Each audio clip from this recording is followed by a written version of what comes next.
dawa kok aku mung cendhek dhewe. Liyane iki dawa ning empuk. Ah iya. Kowe cendhek ning bergengkeng. Napa ya niku? Ayo kuwi mau lemper iki mau cintaku saka nyangka-nyangka der. Yo. Ngaturake nggon goro-goro ngono ya, Mak. Iya. Yo, saiki genti Mbak Tatin. Sing jumeneng, yo. Ayo ben anu ngaturake lelagon. Ora tok sepoti. Lagi mikir iki. Spoti mboten. Yo, sepoti. Tiwas ngadeg ku ora. Mengke tiwas ngadeg dikeki spot. Oh iya, tak sepoti. Arep disepoti apa sing gayeng, Mak? Iki nek ora sing gumyak ora. Cintaku. Keduwuren iki, keduwuren. Cintaku saka nyangka-nyangka der. Ya, karo kowe cahayu sing bakul lemper. Lempermu pancen sing Quran alat. Tak nedake kowe tajak muter-muter. Wes. Ayo bentuke kaya bakul lemper kaya ngono. Iya. Ora nek aku kok meng sak nyuk. Hah? Kok meng sak nyuk. Jare sak nyuk kowe trima. Ya nek saiki ora trima. Oh iya iso. Soale liyane dawa-dawa kok aku meng cendhek dhewe. Liyane iki dawa ning empuk. Ah iya. Kowe cendhek ning bergengkeng. Napa ya niku? Ayo kuwi mau lemper iki mau cintaku saka nyangka-nyangka der. Yo. Ngaturke Nggih. Sugeng dalu karo Sugeng dalu Gusti. Pak Dwi, Pak siapa itu? Pak sapa? Pak Camat, terus maksudnya para bare Pak Dwi ini lho. Sik sithik ndi? Pak Dwi. Pak Camat, Pak Lurah. Nggih, para bane Pak Dwi. Bagong. Pak Bagong. Heeh. Iya. Ayo kan bentuke aja Pak Dwi iki mbiyen protes tak parapi Bagong. Ini terus tak jelaske. Aja nesu, Pak. Bagong ki wong penting lho dalam pewayangan. Ora ana Bagong ora gayeng siji. Bagong ki ayang-ayangane Semar. Kok ayang-ayangane Semar piye? Bagong ki terjadi mergo bayang-bayangane Semar kuwi dicipta dadi Bagong. Mula sampean diparapi Bagong ki nek aku bangga. Ning anake, ayo men aku yo ngono. Iya. Yang penting baik hati. Baik hati. Selalu nyawer. Ora kaya dalange. Susuk rokok 15.000. Kula mengkei 15.000 kok lejane. Lah ya wong jeneng sesuk-esuk wis tak dumi ora usah kuwatir. Saweranku ya kuwi kok ya. Iya. Ora apa-apa. Niki kan apa? Kon ngopo? Ayo senam po ngopo? Ayo nembang kok ya rumah samu ora. Iya. Nembang apa? Iya. Gusti ngersake apa kae ditareni Gusti? Gusti ngersake napa? Ampun kula lho nggih, kula mboten. Napa Gusti? Ampun gumujeng tok. Lah apa sih? Ayo Gusti iki apa-apa kersa. Iya. Maksude tembang apa-apa masuk. Iya. Yo, arep tok aturi sing alus apa sing gayeng-gayeng? Iya. Sing napa? Sing gayeng ana sing nyuwun sing gayeng. Ngaturke apa? Napa enten liwong, enten warna-warna? Iya. Napa Pak? Kula manut jenengan mawon. Aku manut kowe, wong sing nembang kowe kok ana aku manut tak. Oh, ana sing rara junggang brang. Nggih. Engko ana sing rara mendut. Nah. Pokoke panyuwunan pirang-pirang ki. Nggih, lali janjine wae ben kan. Ya wis men cisan gawe ya dibawani ning no. Heeh.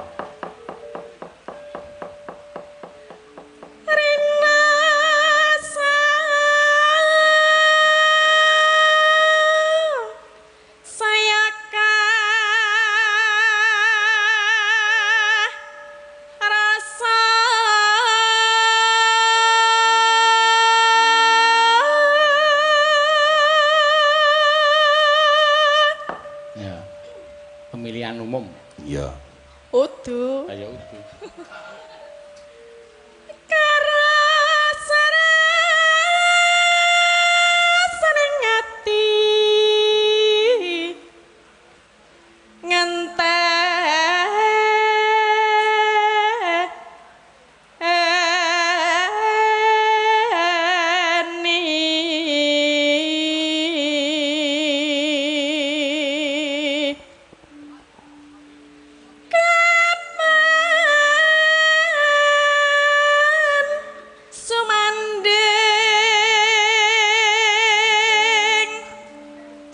kekasihmu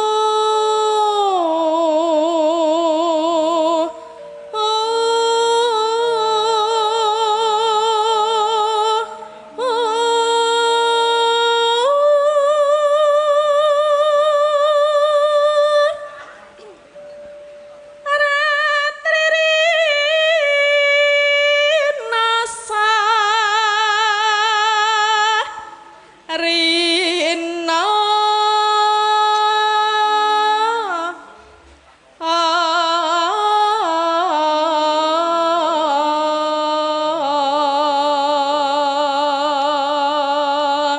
jebul cek udan to iki nak isih grejih mak ya ora apa-apa udan ki berkah ya turine jenengan pawang udan turine wis ora sakniki pun mboten wingi tok kok sakniki pun laran le dadi dukun saiki wis wis apa wis mandeg aku le dadi pawang udan ndak malah lah napa mergane mergane napa ayo wingenane kon nolak udan tak singkirke ngetan ora ning wetan terus ledilit bali ngulon nggawa kanca mendunge ayo malah deres banget berarti nggak jadi dukun lah iso dadi dukun yen wis madang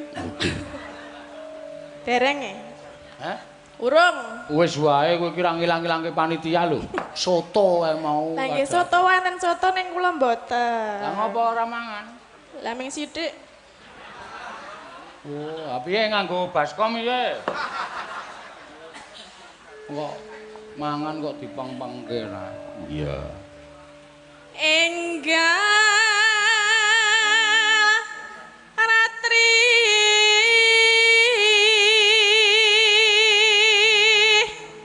kangka dulu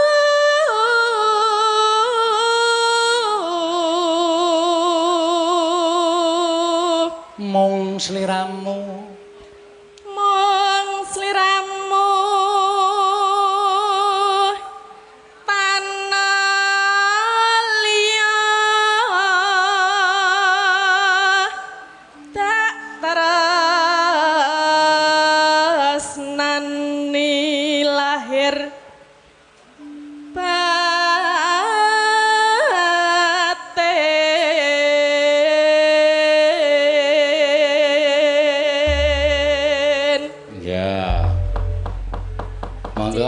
diaturake ya apa jenenge anu lali janjine ya monggo yuk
matur suwun, Mbak.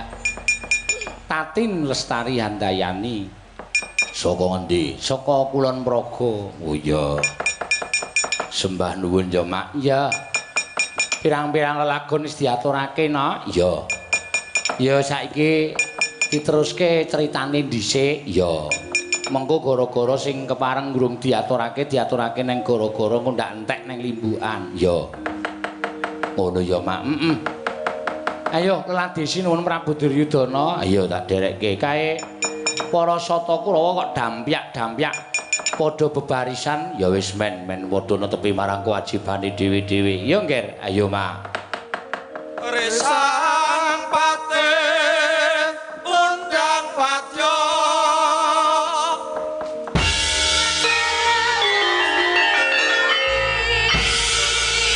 tangara buddha